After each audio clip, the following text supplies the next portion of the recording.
ನಮ್ಗೆ ಹೊಸ branch shift ಮಾಡಿದ್ವಿ ಸ್ಯಾಟಲೈಟ್ ಕಾಂಪ್ಲೆಕ್ಸ್ಗೆ. ಜನತಾ ಬಜಾರ್ನಿಂದ ಸ್ಯಾಟಲೈಟ್ ಕಾಂಪ್ಲೆಕ್ಸ್ ಮಾಡಿದ್ವಿ.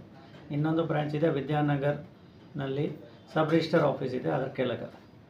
ಇನ್ನೊಂದು ಧಾರವಾಡನಲ್ಲಿ ಒಂದು ಬ್ರಾಂಚ್ ಇದೆ ನಮ್ಮದು, Subhash road KCC bank head ಆಫೀಸಲ್ಲಿ ಧಾರವಾಡನಲ್ಲಿ ಇನ್ನೊಂದು ಬ್ರಾಂಚ್ ಇದೆ. ನಮ್ಮದು ದುಡಿಯೋ ಬಂಡವಾಳ 210 ಕೋಟಿ ಇದೆ. ವರ್ಕಿಂಗ್ ಕ್ಯಾಪಿಟಲ್ 210 ಕೋಟಿ ಇದೆ. ನಮ್ಮದು ಟರ್ನ್ ಓವರ್ ಇಯರ್ಲಿ 1500 crores ಇದೆ. ನಮ್ಮದು ಲಾಸ್ಟ್ ಇಯರ್ ಪ್ರಾಫಿಟ್ 3.85 crores ಆಗಿದೆ. ಇನ್ನು ನಮ್ಮದು ನೆಕ್ಸ್ಟ್ ಬರೋ ಕಾಲದಲ್ಲಿ ನಾವು ಇನ್ನೂ 2-3 ಬ್ರಾಂಚ್ ಮಾಡೋದು ನೋಡ್ತಾ ಇದ್ದೀವಿ. ಅಮರ್ಗೋಲ್ನಲ್ಲಿ ಒಂದು, ಕೇಶವಾಪುರ್ ಒಂದು, ಗೋಕುಲ್ ರೋಡ್ ಒಂದು ಬ್ರಾಂಚಸ್ ಹಾಕಕ್ಕೆ ನೋಡ್ತಾ ಇದ್ದೀವಿ.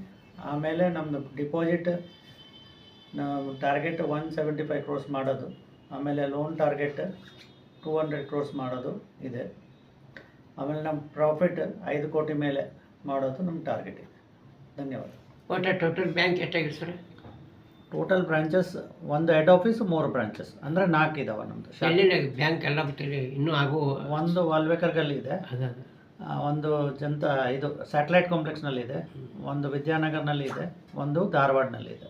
ಇನ್ನೊಂದು ನಾವು ಅಮರ್ಗೋಲ್ನಲ್ಲಿ ಸ್ಥಾಪನೆ ಮಾಡೋಕ್ಕೆ ಇದು ಮಾಡ್ತೇವೆ. ನಮ್ಮದಲ್ಲಿ ಜಾಗನೂ ಅಲಾಟ್ ಆಗಿದೆ. ಅಲ್ಲಿ ಕಟ್ಟಡ ಮಾಡಿ ಆಮೇಲೆ ನೂತನ ಕಟ್ಟಡ ಮಾಡಬೇಕು, ಆಮೇಲೆ ಒಂದು ಬ್ರಾಂಚ್ ಸ್ಥಾಪಿಸಬೇಕು. ನಿಮ್ಮ ಅವಧಿ ಎಷ್ಟು ವರ್ಷ ರೀ? ನಂದು ಅವಧಿ 4 ವರ್ಷ ಇರ್ತದೆ. 4 ವರ್ಷ.